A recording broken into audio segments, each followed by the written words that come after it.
ایک منٹ کی سماع خراشی کروں گا جناب والا. پھر میرے آنریبل دوست وہ اپنی معروضات پیش کریں گے. جس طرح ابھی لا منسٹر نے فرمایا کہ کابینہ میں آج یہ فیصلہ ہوا کہ وہ جو ریفرنس 12 سال سے پڑا ہے وہ اس کے اوپر عمل ہونا چاہیے اور فل کورٹ بیٹھ کے یہ فیصلہ کرے، کیونکہ خود فارمر پرائم منسٹر شہید ذوالفقار علی بھٹو کے حوالے سے اب یہ بات پوری دنیا میں اس کا اچھی طرح اس کا شعور ہے کہ it was a judicial murder.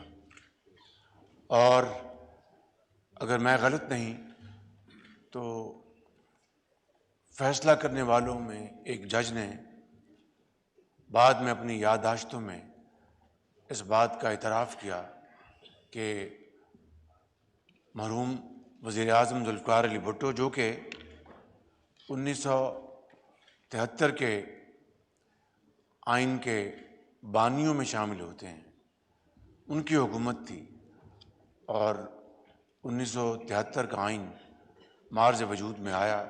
یہ بذات خود ایک بہت بڑی پاکستان کی ایک تاریخی خدمت تھی جو کہ ہمیشہ اس کو یاد رکھا جائے گا.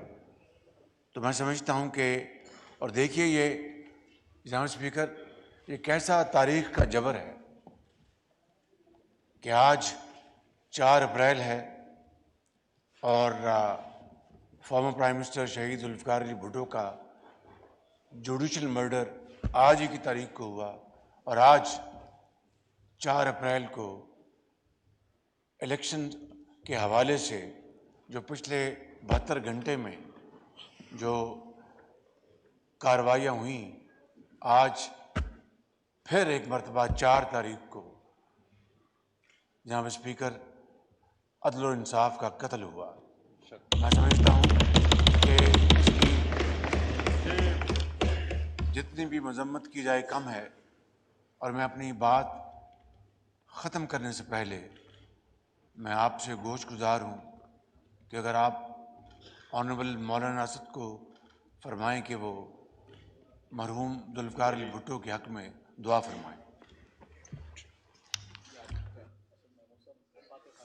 جناب مولانا اسد محمود صاحب. اللهم صل على محمد عبدك ورسولك وصل على المؤمنين والمؤمنات. اللهم اغفر له وارحمه وعافه واعف عنه واكرم نزله ووسع مدخله واغسله بالماء والثلج والبرد ونقه من الخطايا كما نقيت الثوب الأبيض من الدنس وأبدله دارا خيرا من داره وأهلا خيرا من أهله وزوجا خيرا من زوجه وادخله الجنة وأعزه من عذاب القبر ومن عذاب النار. یا اللہ تمام مرحومین کی جو پاکستان کے لیے قربانیاں دیتے ہوئے اس دنیا سے چلے گئے، شہادتیں ہوئیں، یہاں ان کے ساتھیوں کو جنہوں نے ان کے ساتھ جدوجہد کی اس ملک کے آئین بنانے میں، اس ملک کا انتظامی امور بنانے میں، جو پاکستان بنانے میں، یا اللہ اس دنیا سے تحریکوں کی دور سے گزرتے ہوئے جن کی شہادتیں ہوئی ہیں، جن کی وفات ہوئی ہے، ان سب کی مغفرت فرما. یا اللہ جن لوگوں نے اس ملک کو ایک متفقہ آئین دیا اور آج بھی ان کے اس متفقہ آئین کو بچانے کے لیے جدوجہد ہو رہی ہے، یا اللہ ہمیں بھی توفیق دے کہ ہم ان کے اس کار خیر کو، ان کے اس کارناموں کو، ان کی اس جدوجہد میں اپنا حصہ ڈال سکے اور اس ملک کی خدمت کر سکے. اللہ تعالی ہم سب کا حامی و ناصر ہو.